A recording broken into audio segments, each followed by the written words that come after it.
It's funny, I was never really a fan of the chamois until, I forget David's second name.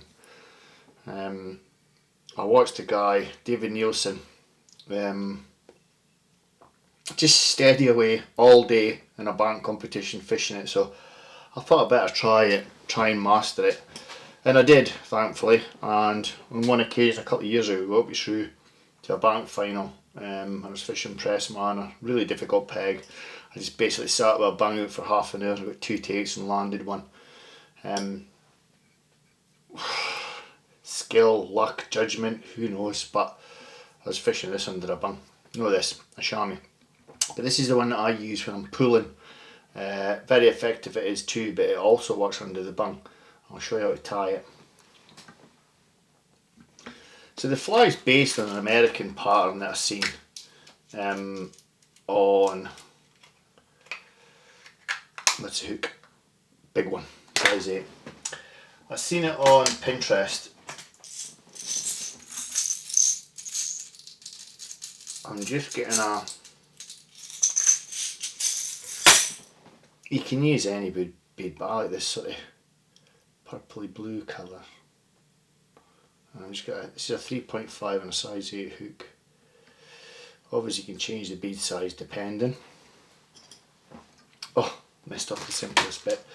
So this is chamois leather, and I want to cut about 2.5 inches there, and I want to get,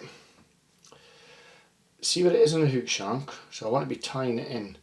So I want to put it onto the hook there, if that makes sense.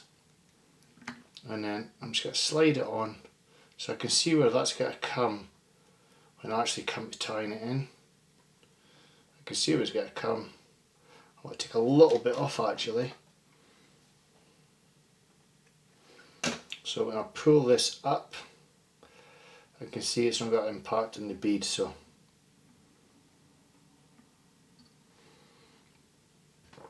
about there is right. Now I can see when I pull that up exactly where it's going to be.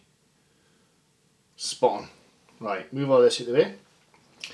And with your tying thread, just get the bead where you want it, so that the fly fishes. The fly fishes upside down. What I'm doing here is locking the bead in place. Where the thread drops, it doesn't move. So the fly actually fishes like that, jig jig jig. That makes sense. So I'm going to come in, and I've got a thick red wire, medium. I'm going to attach that where my first wrap's got to be.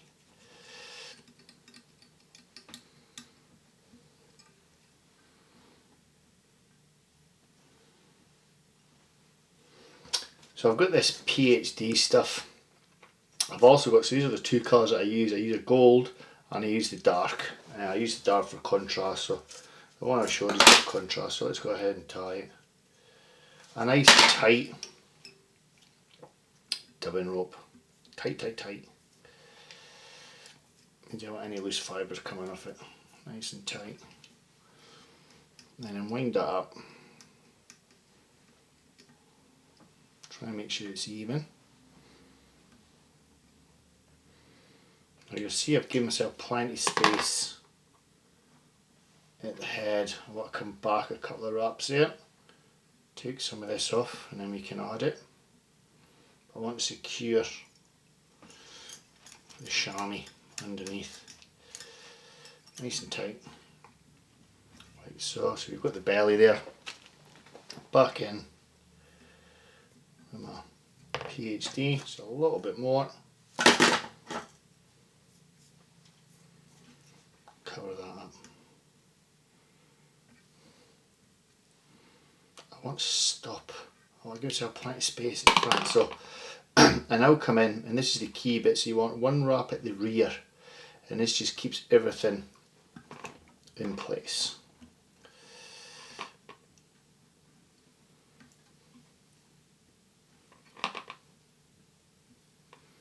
and then up in behind the bead and secure.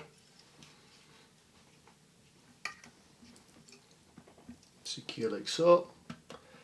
Twizzle him off. I just want to make sure it's sitting right. Yep, sitting perfect. And then I get quite a bit of this. Pull it out, so I've got like a patch of this stuff, and then I lock it in. So it kind of creates a hackle, if you like. You'll see when I tie it in. So I'm just going to stick a little bit of super glue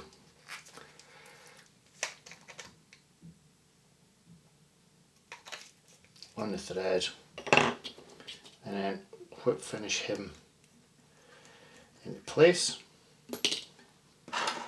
Give me your scissors. Now you want to get the length in this. So I have about, two of my scissors an inch, 2 inches, so about 2.5 inches.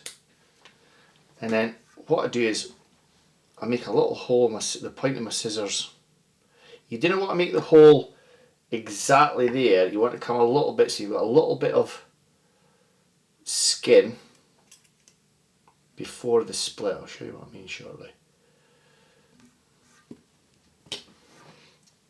Where's my Stanley blade? So I'm just going to come in here with my blade, bit of pressure with your fingers. I don't want to go right in. Just take your time with this bit. So you get your blades through. Once your blade's through, hold this under tension, and then just slide your blade along, right along the centre with the chamois. So you end up with 2 bits there. But the key is it's still joined on here.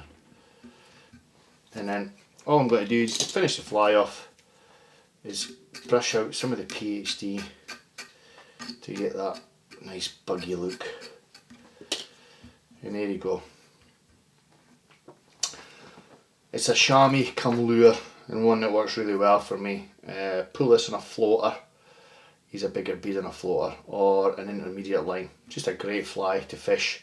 Like I say, I see this on Pinterest. It's not mine. I've adapted it a little bit, but it's one that works well for river trout. You just change the colour of that to black or brown, and under the bung or pulled on a slower fast glass. Really hope you enjoyed that, folks. If you did, please be kind enough to subscribe.